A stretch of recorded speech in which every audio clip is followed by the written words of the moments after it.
When you bring your child home for the first time, you want a baby monitor you can trust. When you choose Stork, you choose technology trusted to monitor 10 million babies in hospitals every year. Stork continuously tracks your baby's pulse rate, oxygen saturation, and temperature. Visit MassimoStork.com to learn more. Stork, a revolutionary baby monitor, is born. Stork is not a medical device. Read and understand all product labeling. Massimo data on file. Moms and dads, I bet you can relate to this email. Kirk, my son is just like the kids you described in your podcast. He comes home feeling defeated after school, feeling like he isn't smart. But I got him Crunch Labs and he loves it. Building the new toy and watching Mark Rober makes him feel smart. And then he explains, talking a million miles a minute, like our kids do, all the cool science facts he's learned. It's like I get my real kid back when he's building his Crunch Labs toy. And that is exactly why I was so psyched when my niece first told me how her son loves Crunch Lab. Confession, this is the one sponsor I wanted more than any other because it's such a perfect fit for our kids. So go to crunchlabs.com/calm and you'll see why. Crunch Labs is a STEM monthly subscription build box for kids. Your kids get a really fun toy in the mail every month. And what kid doesn't love that? And then they put it together by watching a step-by-step video from former NASA engineer Mark Rober, where he teaches all the cool physics that make the toy work. Mark's passion is helping kids think like engineers. And this helps your kids develop resilience and problem-solving skills while having a ton of fun. Get your kids something they will actually love, use, and look forward to getting all throughout the coming year. Build your child's confidence now. Visit crunchlabs.com/calm and get your kids Crunch Labs today. Hey everyone, this is Kirk Martin, founder of Celebrate Calm. You can find us at celebratecalm.com. We've got a Facebook page, Celebrate Calm.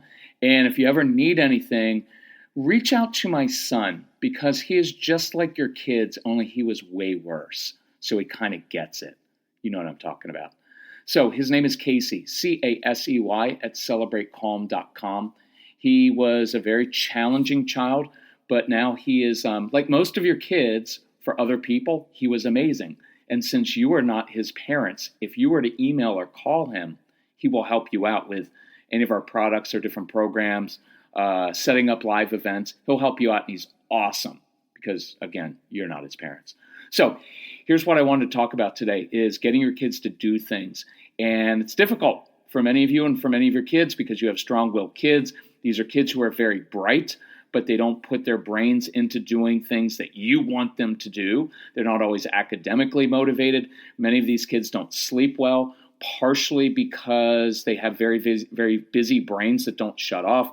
They often have anxiety, and sometimes just plain staying up late at night thinking of ways of getting out of doing stuff. Because when these kids wake up in the morning, they have an agenda. They know what they like. They know what they don't like. And so there are power struggles over everything. Because you know what they don't like doing? Anything that you want them to do. And you will spend their entire childhood saying this: if you would just do what I asked you to do, you would be done in 7 minutes, but you'd rather argue with me for 7 hours or days or years and lose everything you own, right? Many of you have those kids. And so they like to do things the hard way. They like it to be a challenge. Many of these kids will choose the harder path, right? They'll even choose the consequence because they don't want to do it like everybody else does it. And here's the clincher for you. Strong-willed kids are never going to do things the way that you want them done. They're not. And any of the hubbies listening out there, I know if you're like me, you're like, well, I'll show them my way or the highway. Doesn't work with these kids. You can't intimidate them. What are you going to take away from them? They'll just hand it to you, and they won't care. They will sit in their bedroom and look at a wall with a blank stare until you freak out and give them everything back. So it just doesn't work. And you're going to have to realize that. You're going to have to get inside the hearts and brains of the strong-willed child and realize they're not always just being defiant little jerks. It's what it seems like it is, but it's not.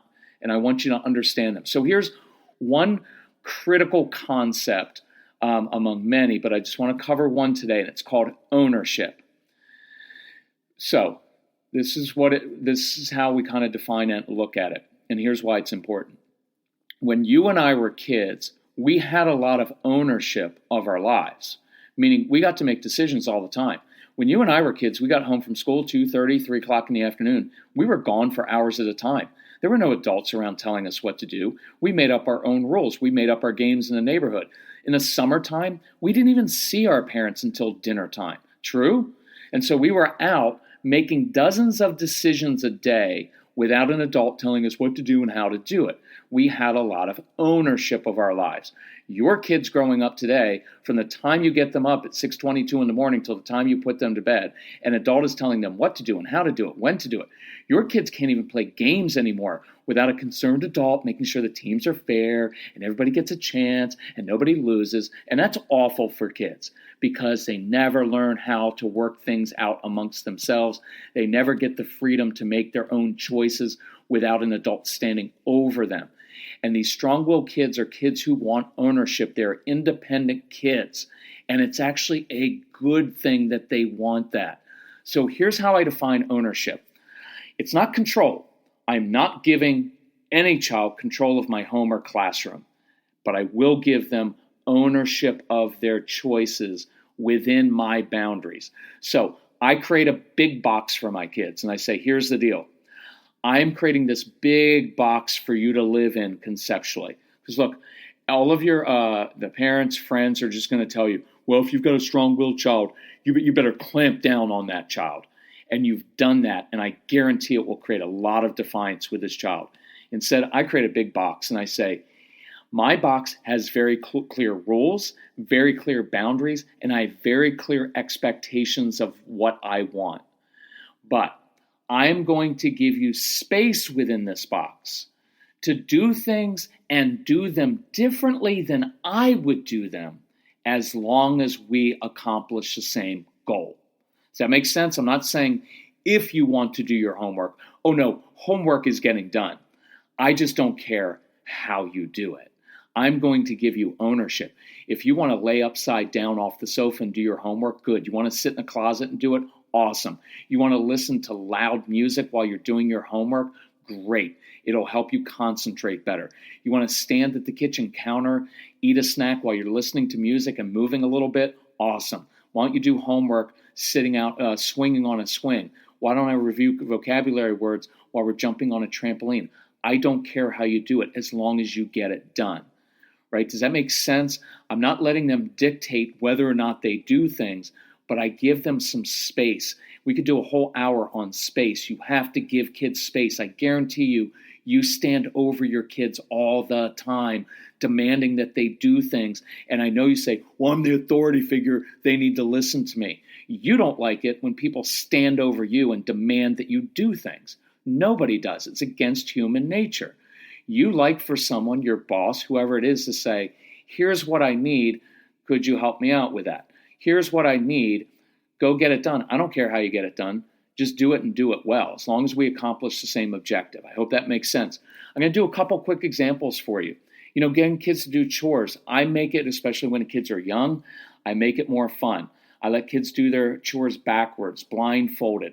I had one time kids at my house, when we used to open up our house to these strong-willed kids, they had to clean after they ate, and they were slobs, so they would have to clean up the floor. And here's what I told her. It was a girl. One time I told her, I don't care how you clean up the floor.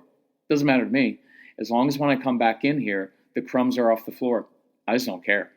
Right? If you want to lick them off the floor with your tongue, go for it. She said, seriously, I can do that? I don't care because you're not my daughter. Kidding. But anyway, I did say, yeah, it's fine. You know what she did? This girl got down on all fours, started to lick the crumbs up off the floor. Now, why? Because she's strong-willed. She wants to prove her point that she could do it. Now, here's a little extra bonus for you. I walked out of the room. I knew what she was doing because I didn't want to come in, right, and stand over her. So I knew what she was going to do. She was going to lick a few up, and then she's going to get up because it's gross, and she knew that.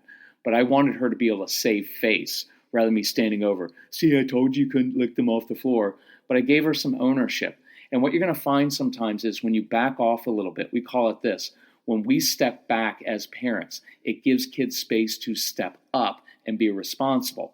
sometimes when you back off a little bit from micromanaging and lecturing and you're on your kids all the time, they'll actually do what you want them to do. But if you're standing over them, they're going to resist all the time. Morning routine, quick one. Hey, Jacob, here's the deal. School bus comes, carpool leaves every morning at 7:22. Here's my goal for you in the morning. I just want you on the bus at 7:22. I don't care what you look like. I don't care what you smell like. I don't care what's in your stomach. Just be on the school bus at 7:22. I've got my own stuff to do. And you walk away and you give them a little bit of space. Now, again, this isn't the only strategy. Some of your kids struggle. So I've got probably 15 different ways to get them up in the morning. But I like this general approach. And I say, hey, 7:22, look, if you're smart enough to wear the clothes to bed that you're going to wear to school the next day, good. Sleep until 7:21. I know you hoard and hide food underneath your bed, so you roll out of bed at 7:21, grab the Pop-Tart from underneath your bed, run out to the school bus and jump on it. At the end of the day, if you made the school bus at 7:22, I'm going to say, hey, nice job making the school bus. Now, what's the real issue? I just don't like the way he gets to the bus on time, because I want him to get up early and get some exercise and eat avocado and blueberries and have good food so he's ready to learn. And I want him to look nice and smell nice. I want all those things as a parent. But I guarantee you, if you're too particular about things and you're always on your kids, they're just going to resist. But I promise you, if you give them some ownership and let them do things in weird ways, what you're going to find is they will do it. It's just going to irritate you. And if you want me to be honest, which you do, it's my podcast, so I'm going to be, it's entirely your issue. There's no blame and guilt in this. It's just that you're a control freak. You are. You know why? Because you're a human and you're a parent. And that makes you a control freak and you have a lot of anxiety. Right? I guarantee it's a winner. I guarantee you half of your kids come downstairs and want to leave for school either wearing shorts or no jacket or both. And you're going to get in a long fight with them and lecture them about how cold it is. And if you don't wear a jacket, you're going to catch a cold. And you will have just lied to your child. You lied to them because you don't catch a cold from cold weather. You catch a cold from germs. The truth is this. Here's what you're thinking. What are the other parents and teachers are going to think of me as a mother if I send my child to school like that? Now, as long as you're not living in northern Minnesota, your child's not going to die. And they're just not. They don't like wearing jackets. Chill a little bit and give them some ownership. You will notice your kids. You will notice them starting to do things. You just won't like the way they do it. Here's one more quick one. So you've got two kids, say it's two girls, and one of them says something mean to the other one, right? Pretty common. So traditional approach is I come up to my one daughter, honey, you need to apologize to your sister right now. And you will always be greeted with no. And then you're going to say, if you don't apologize right now, I'm going to take away everything you own. And then your daughter's going to say, fine, sorry, stupid sister. Right? And you will have just gotten your apology, but you got a forced apology and it wasn't sincere. And for some of you, that's okay because you kind of like check off your checklist and you're like, it's pretty good for her. It's pretty close to an apology. But what if in giving ownership, you walked up to your daughter and in a very low-key way, look, so much of these things, I bet 90% of these issues aren't really your kids. It's how you deal with it. You have so much power in these situations, not by controlling their behavior, but by controlling your own. And I'm going to hammer on that because it's the big key to your kids' success. It's not controlling them, it's controlling yourself. It's the way you view them. It's the way you interact with them. It's the tone of voice.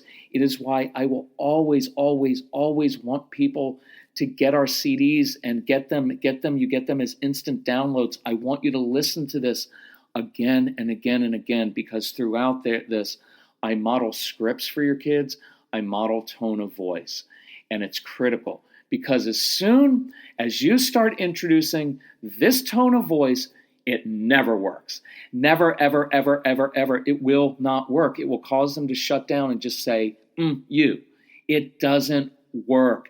Ever when you do that. And that's why you have to begin to control yourself and not take things so personally and begin to do it in a different way.